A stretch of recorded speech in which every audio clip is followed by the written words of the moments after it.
5 قسم کے کام ایسے ہیں جو اللہ کے بندوں پر فرض ہیں خالصتاً، کس کے لیے؟ اللہ کے لیے۔ نمبر 1 نماز۔ آپ مجھے بتاؤ نماز جیسی عبادت آپ کو دنیا میں کسی مذہب میں نظر آتی ہے کیا؟ جس میں آپ دانت صاف کریں، لباس کو پاک کریں، ٹائمنگ بھی کتنی بہترین، صبح صبح آپ اٹھیں۔ جس بہانے مسلمان کو صبح اٹھنا پڑتا ہے، میڈیکلی دیکھا جائے کوئی انگلی اٹھا سکتا ہے اس کے اوپر؟ نماز کا ٹائم ایسا رکھا ہے جو میڈیکلی انسان کی صحت سے میچ، بولو نا، نہیں کرتا۔ کیونکہ کوئی کہہ سکتا ہے، بلکہ ڈاکٹر سے پوچھیں گے یار سب سے بہترین ٹائم صبح اٹھنے کا کون سا ہے؟ صبح کا ٹائم، اور تہجد میں اٹھے تو اور اچھا ہے۔ اسلام نے اگر رات کو 2 بجے یا 2:30 بجے نماز رکھی ہوتی، بہت سے ڈاکٹروں کو اشکال ہو سکتا تھا، بھئی یہ ٹائم ایسا رکھا ہے تو گہری نیند کا ٹائم ہے، تو صحتیں برباد اسی وجہ سے ہو رہی ہے کہ تم نماز پڑھتے ہو۔ ٹائم ایسا رکھا گیا ہے جو ہماری نیچر اور فطرت سے میچ کرتا ہے، طریقہ ایسا رکھا گیا ہے، وضو کرو، دانت صاف کرو، طہارت حاصل کرو، یہ غسل، تو یہ تمام جو پورا پروسیس ہے، اس سے بہتر پروسیس عبادت کا کوئی لا سکتا نہیں ہے۔ سمجھ میں آ رہی بات کہ نہیں ہے؟ دوسرا حکم دیا نماز کے بعد زکوٰۃ کا، ہے یہ مخلوق کے لیے، لیکن اس کو حق کس کا قرار دیا گیا ہے؟ اللہ کا۔ یؤخذ من اغنیائہم وترد الی فقرائہم، مالداروں سے لی جائے گی اور اسی قوم میں غریبوں پہ تقسیم کر دی جائے گی۔ اتنا بہترین نظام زکوٰۃ کا رکھا۔ ٹیکس کا نظام اور زکوٰۃ کو ذرا آپ کمپیئر کریں، ٹیکس ہر چیز پہ گورنمنٹ لیتی ہے، اللہ میاں جو ہم سے زکوٰۃ کے نام پہ ٹیکس لیتے ہیں، نا نا نا نا، غریبوں سے تو ہے ہی نہیں، غریبوں سے وہ ٹیکس بولو نہیں لیا، درمیانے طبقے سے بھی نہیں ہے۔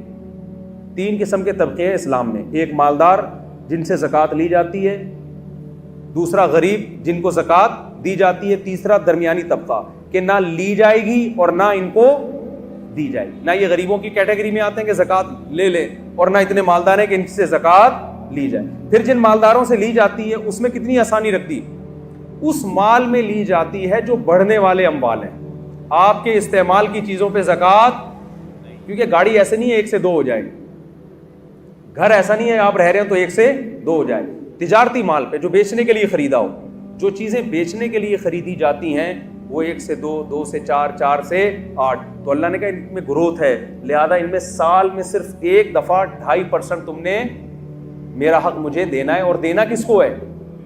غریبوں پہ خرچ کر دینا۔ تو آپ بتاؤ اس سے زیادہ بہترین کوئی نظام مالیات کا نظام ہو سکتا ہے کیا؟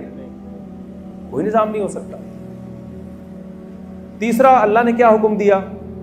صوم رمضان۔ پہلا جو تھا وہ تو توحید ہے، جو 5 ارکان میں سے، کہ اللہ کے ساتھ کسی کو شریک نہ کیا جائے، کیونکہ دنیا میں کوئی ریاست ایسی ریاست نہیں ہے جو کہے کہ آپ ہماری اسٹیٹ میں رہ کے 2 ریاستوں کے قائل ہوں۔ تو پہلی تو ابتدائی توحید سے ہوتی ہے نا، کہ جب ایک ہے تو خدا کیا ہے؟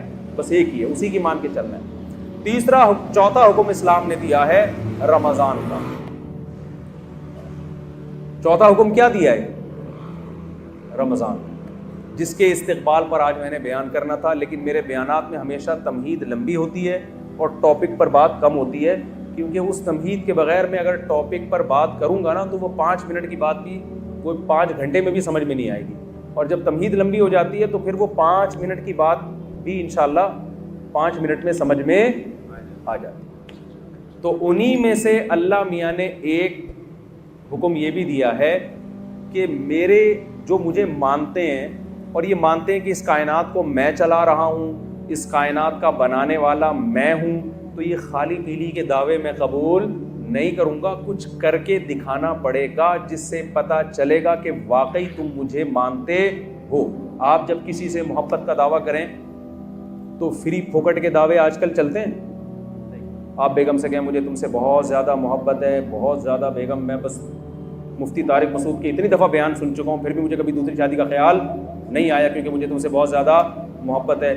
بار بار آپ یہ دعویٰ کرو، وہ کہے چلے جی آپ مجھے آج پیزا کھلا دیں، چلیں آج باہر ہوٹل پہ چلتے ہیں، آپ کہیں پیسے نہیں ہیں، یہ ٹینشن، ابھی ٹائم نہیں ہے میرے پاس۔ روزانہ یہ دعوے کرتے ہو، لیکن اس دعوے کو ثابت کرنے کے لیے روکڑا آپ کی جیب سے کبھی بھی نہیں نکلتا۔ تو ایک دن غصے میں آ جائے گی نا کہ کچھ اور بول دیا کرو، یہ محبت کے دعوے یہی ہوگا نا, یہ دعوے شاوے نہ کیا کرو. تو غیر مسلم بھی خدا کو مانتے ہیں بہت سارے لوگ, خدا ہے, بنایا ہے, تو کیا کرے, بنایا ہے تو کہتے ہیں کچھ نہیں کرو, کرنا وہی ہے جو آپ کی سمجھ میں آ رہا ہے. تو اللہ کہتے ہیں ایسے ماننے کو میں مانتا نہیں, لہذا اللہ نے 5 ٹائم نماز رکھ دی ہے, وہ آپ کو پڑھنی پڑے گی. اللہ میاں نے زکوٰۃ رکھ دی سال میں 1 دفعہ, اللہ میاں نے رمضان کے بولو روزے رکھ, کہ یہ ثبوت دینے کے لیے نا کہ ہم خدا کو مانتے ہیں. آپ کو 1 مہینہ صبح صادق سے لے کے غروب آفتاب تک بھوکا پیاسا رہنا پڑے گا.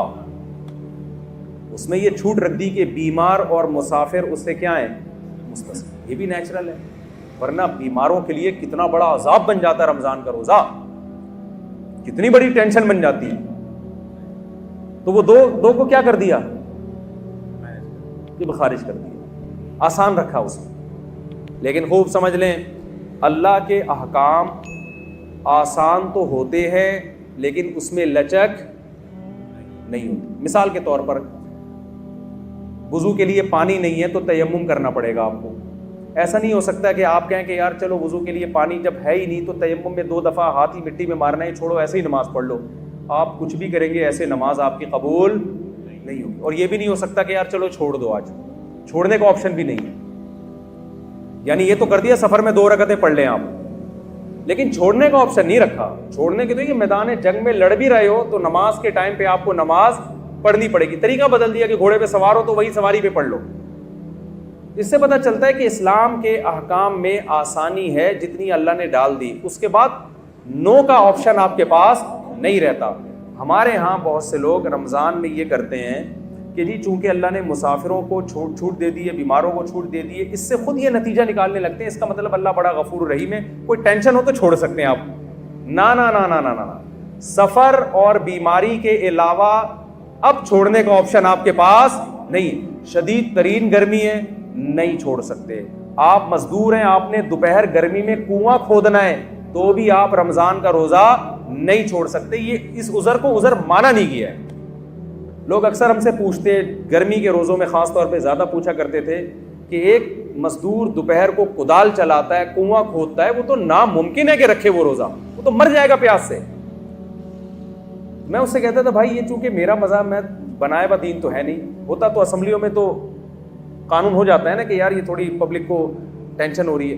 دیکھو رسول اللہ صلی اللہ علیہ وسلم کے دور میں خاتون آئی, انہوں نے کیا کہ یا رسول اللہ میرے شوہر نے مجھے ایک ایسے الفاظ بولے ہیں جس سے زمانے جاہلیت میں یہ سمجھا جاتا تھا کہ طلاق ہو گئی ہے, حالانکہ وہ ایسا نہیں تھا, زہار جسے کہتے ہیں. تو نبی صلی اللہ علیہ وسلم نے فرمایا میں تمہارے لیے کوئی رخصت نہیں پاتا, طلاق ہو گئی ہے, بیوی حرام ہو گئی ہے نا. تو وہ عورت اللہ سے دعائیں مانگتی رہی, دعائیں مانگتی رہی, دعائیں مانگتی رہی. آسمان سے وحی نازل ہوئی کہ ان الفاظ سے طلاق نہیں ہوتی بلکہ کفارہ دینے سے کفارہ دے دیں گے تو نکاح ان کا باقی ہے.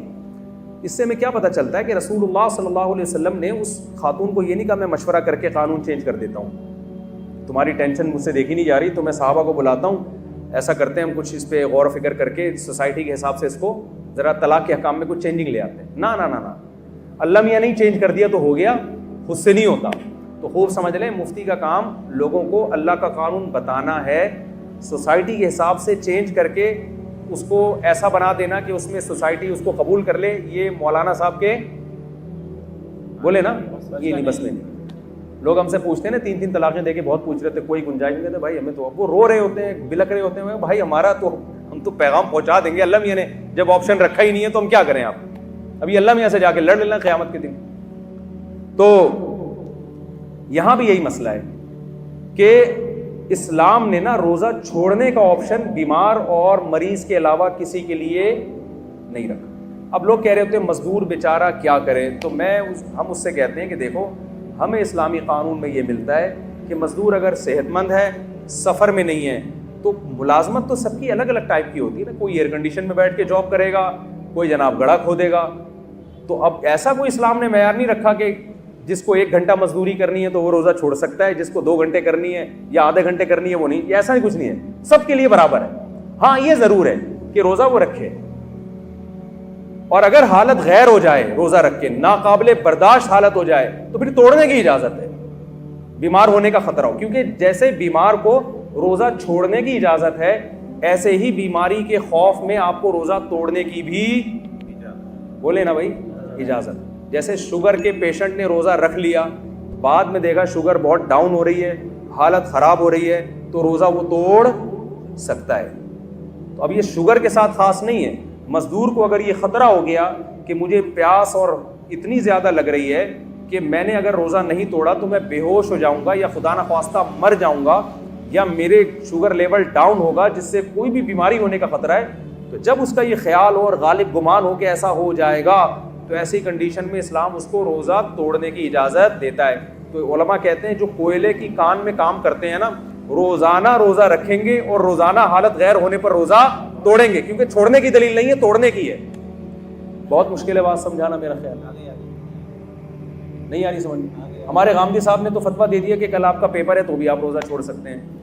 تو میں مقصد غامدی صاحب پہ رد کرنا نہیں ہے, مقصد یہ کہ اس قسم کے بھی اسکالرز مارکیٹ میں آ رہے ہیں. تو یہ قانون کو آپ اسلام کے چینج نہیں کر سکتے, جیسا ہے ویسا ہی رہنے دینا پڑے گا آپ کو. تو آپ کے پاس گرمی کی شدت کی وجہ سے, جاب کی وجہ سے, پڑھائی کی وجہ سے, پیپر کی وجہ سے روزہ چھوڑنے کا آپشن نہیں ہے, اور توڑنے کا بھی پیپر کی وجہ سے نہیں ہے, توڑنے کا بیماری کی وجہ سے ہے. سمجھ میں آ رہی بات کی نہیں آ رہی؟ تو اب مجھے ایک بات بتاؤ, جلدی سے بات کو ختم کرتا ہوں میں, کہ اللہ میاں نے یہ جو رمضان کا ہمیں دیا ہے نا, یہ بھی بڑا خاندانی حکم ہے. یہ بھی لگتا ہے کہ یہ اللہ ہی کا بنایا ہوا قانون ہے, کسی انسان کا بنایا ہوا قانون نہیں ہو سکتا. ایک دور تک ہم سنتے رہے, میں بچپن میں ڈاکٹروں سے سنا کرتا تھا کہ ہمیں ہر تھوڑی تھوڑی دیر میں نا کچھ کھانا چاہیے, ایک دم پیٹ بھر کے نہیں کھانا چاہیے.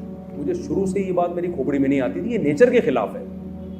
ڈاکٹر صاحب کے پاس گئے, میرا پیٹ خراب ہے. انہوں نے کہا, ڈاکٹر صاحب نے کہا کہ دیکھیں تھوڑا سا کھائیں 2 ہونے والے, پھر آدھے گھنٹے بعد پھر تھوڑا سا کھائیں, 2 یا 3 جتنے افورڈ کر سکیں, پھر تھوڑا کھائیں.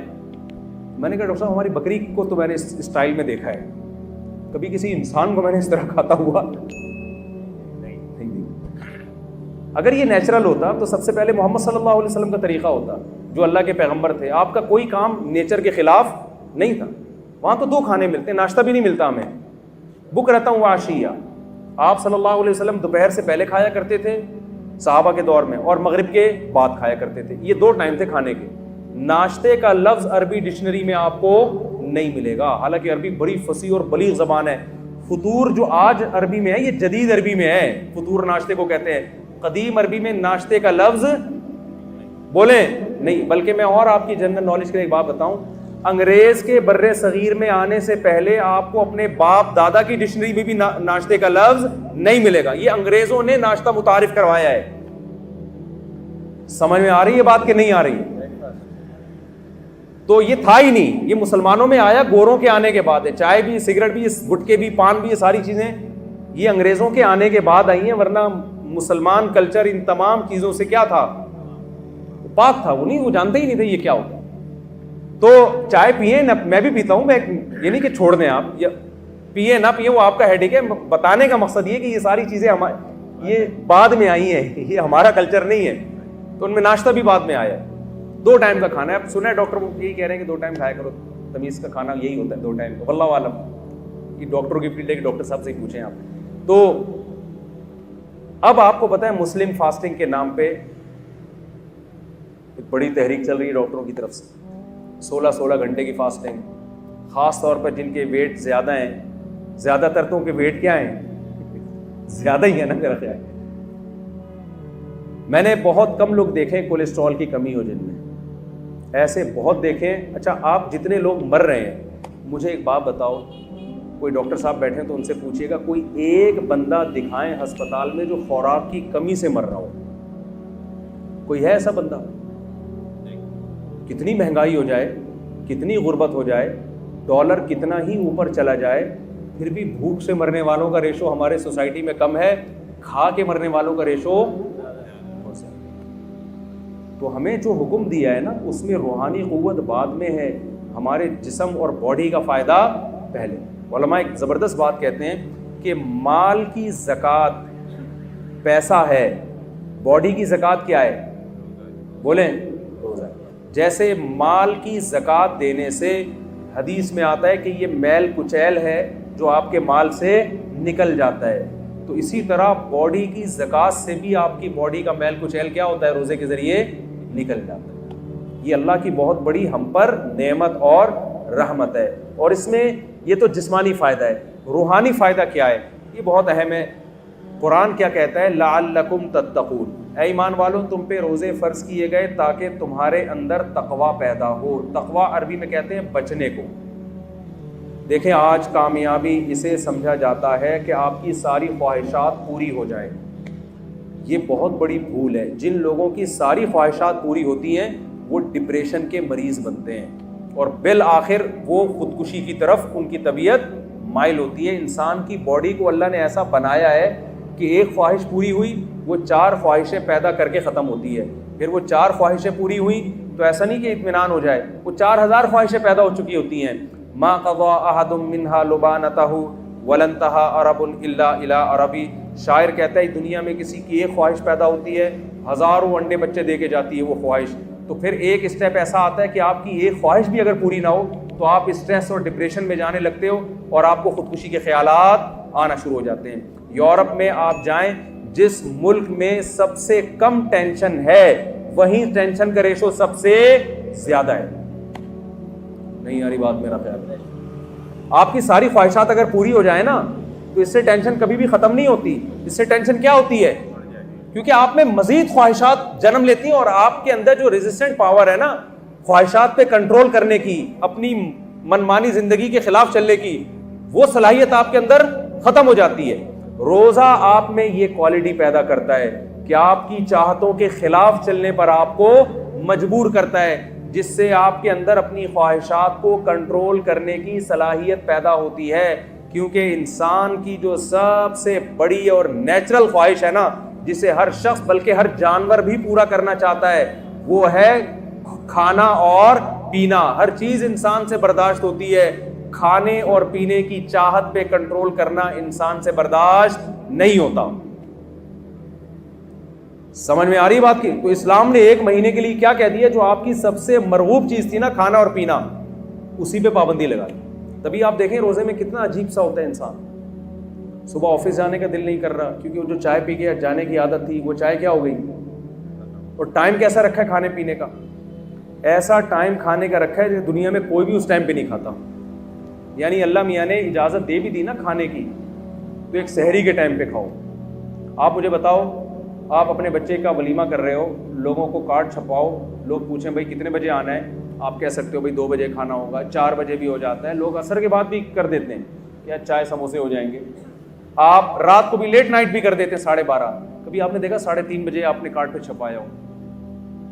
یہ ہمارے بچے کی شادی ہے, ولیمہ ہے, اور ٹائم کیا ہے صبح. تو آپ کہو گے بھائی آپ کھاؤ, آپ کا بچہ کھائے, ہم اپنے گھر میں عزت کے ساتھ سو رہے. کتنی ٹینشن دے دی اللہ تعالیٰ نے کہ کھانے کی ٹائمنگ ایسی رکھی ہے کہ دنیا میں کوئی بھی اس ٹائم پہ کھاتا نہیں ہے, تاکہ یہ اپنی خواہشات کے خلاف چلے. 1 مہینہ کی یہ ٹریننگ ہے. اور ایک گورے نے بتایا, ہمارے ایک ریلیٹیو, گورے نے پوچھا نا تم روزہ کیوں رکھتے ہو؟ انہوں نے کہا کہ یار پوری دنیا کے مسلمان رکھتے ہیں. اس نے کہا یار یہ عقل سے بالاتر ہے کہ اتنی ٹینشن کروڑوں لوگ 1 مہینے تک, جبکہ گورنمنٹ کی طرف سے کوئی لا بھی نہیں ہے, اس پر عمل کیسے کر لیتے ہیں؟ میں آپ کو دعوے سے کہتا ہوں اگر اسلام یہ حکم نہ دیتا نا اور یونائٹڈ نیشن کی طرف سے لا پاس ہو جاتا کہ پوری دنیا میں صرف 1 کروڑ لوگ 1 مہینہ بھوکے رہیں گے, میں کہتا ہوں 1 کروڑ تو دور کی بات, 1 لاکھ بھی اس قانون پہ عمل نہ کرتے, چاہے کتنے انعامات لگا دیتے. یہ آسان کام نہیں ہے.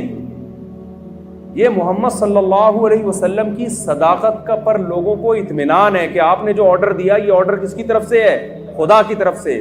تو یہ جب تک اللہ کا کانسیپٹ نہ ہوتا اور اللہ کے اجر کا تصور نہ ہوتا, کروڑوں لوگوں کا 1 مہینے تک اپنے لائف اسٹائل کو چینج کر دینا یہ ممکن نہیں, ایسا آرگنائز ہونا ممکن ہی نہیں تھا. تو رمضان خود اسلام کے اور محمد صلی اللہ علیہ وسلم کے برحق ہونے کی ایک بہت بڑی دلیل ہے. اب آخری بات یہ کہ اللہ نے ہمیں ہماری خواہشات پہ جو کنٹرول کروایا ہے رمضان میں, اس کی حکمت اللہ نے بیان کی تاکہ تمہارے اندر برائیوں سے بچنے کی صلاحیت پیدا ہو جائے. لیکن افسوس کے ساتھ یہ کہنا پڑتا ہے کہ جیسے ہم رمضان سے پہلے ہوتے ہیں, رمضان کے بعد بھی بالکل ایز اٹ از اسی طرح ہوتے ہیں. 1.001% بھی ہم میں چینجنگ نہیں آتی. اس کی وجہ یہ ہے کہ ہم رمضان کو رمضان سمجھ کے اور اس کی حکمتوں کو سامنے رکھ کے گزارتے نہیں. تو اس رمضان میں میں اور آپ یہ ارادہ کر لیں کہ ہم ٹریننگ کی نیت سے انشاءاللہ اس رمضان کو گزاریں گے. ہم کہیں گے اے اللہ جو چیزیں حلال تھیں اور انتہائی مرغوب تھیں, ہم جب تیری خاطر اس کو چھوڑ رہے ہیں تو ہم یہ پریکٹس اس نیت سے کر رہے ہیں تاکہ جو چیزیں حرام ہیں اور ان کا چھوڑنا روٹی چھوڑنے سے آسان بھی ہے, ہم پورے سال ان حرام چیزوں سے انشاءاللہ بچنے کی کوشش کریں گے. اس نیت سے رمضان آپ گزاریں گے تو انشاءاللہ رمضان آپ کی زندگی میں چینجنگ لے کر آئے گا. اور اگر یہ نیت نہیں کریں گے تو روزے تو آپ کے انشاءاللہ ہو جائیں گے, لیکن جو روزوں کا مقصد ہے وہ حاصل نہیں ہوگا. کولیسٹرول کم نہیں ہوگا, باقی مقصد کہاں سے حاصل ہوں گے؟ دیکھیں فاسٹنگ سے ہی ہوتا ہے نا, آپ نتھر جاتے ہیں لیکن رمضان میں نہیں نتھرتے. اس کی وجہ یہ ہے کہ جو آپ نے صبح سے لے کے شام تک پرہیز کیا ہے, وہ افطاری میں جو کھانے کی اسپیڈ اور جس قسم کی چیزیں کھائی جا رہی ہوتی ہیں, تو رمضان میں جو مادی حکمتیں ہیں ان حکمتوں کی ایسی کی تیسی ہو جاتی ہے. تو جیسے مادی حکمتوں کی پکوڑے کھانے اور سموسے کھانے سے ایسی کی تیسی ہوتی ہے, روحانی حکمتوں کی ایسی کی تیسی اس سے بھی زیادہ ہوتی ہے. تو ہم نے مادی طور پہ بھی اپنے آپ کو پہ کنٹرول کرنا ہے اور روحانی طور پہ بھی اپنے آپ پہ کنٹرول کرنے کی کوشش کرنی ہے. اللہ تعالیٰ سے دعا ہے جو کچھ کہا سنا اس میں کمی کوتاہی اللہ معاف فرمائے, اور جو صحیح باتیں ہوئی اللہ اس پہ ہم سب کو عمل کرنے کی توفیق عطا فرمائے.